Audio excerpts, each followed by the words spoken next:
स्वामी समर्थांचा हितोपदेश. लोभाऐवजी धर्माने वागा. सेतुबंध रामेश्वरला पापविनाशक तीर्थकुंडे आहेत. तेथील एक पुजारी अतिशय धनलोभी होता. द्रव्याविना स्नान न घडे असे तो तीर्थावर स्नानाला येणाऱ्या प्रत्येकाला सांगत असे. एकदा अक्कलकोट निवासी श्री स्वामी समर्थ तेथे आले असता त्या पुजाऱ्याने त्यांनाही हेच सांगितले. श्री स्वामी म्हणाले, आम्ही निर्धन संन्यासी दिगंबर कुठूनही द्यावे तुम्हाशी कर, व्यर्थ किरकिर करू नका. त्यावर पुजारी म्हणाला, धनाविना कोरडे ब्रह्मज्ञान, विद्वत्ता सर्व निरर्थक. त्याच्या म्हणण्याचा अर्थ होता, ज्याच्याजवळ धन त्यालाच पुण्यस्नान घडेल. हे ऐकून श्री स्वामी समर्थ तात्काळ निघून गेले.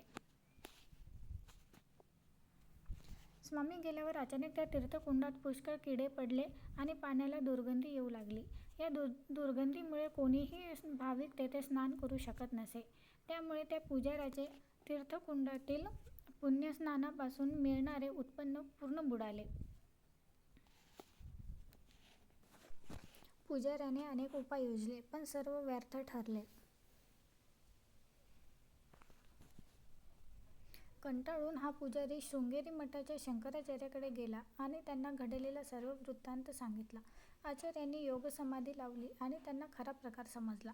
आचार्य पुजाऱ्याला म्हणाले, श्री स्वामी समर्थ हे कलियुगातील साक्षात परमेश्वरच आहेत. त्यांनी पुजाऱ्याला पुढील कठोर शब्दात समज दिला.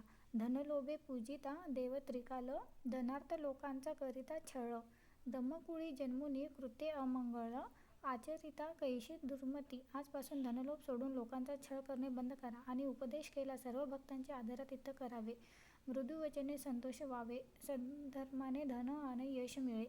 नंतर या पुजाऱ्याने श्री स्वामी समर्थांच्या चरणावर लोटांगण घातले आणि क्षमायाचना केली. श्री स्वामी म्हणाले, शंकराचार्यांच्या बोधामृताप्रमाणे वागाल तरच इहलोकी कल्याण होईल. भाव तसे फळ, जशी भावना तसा देव.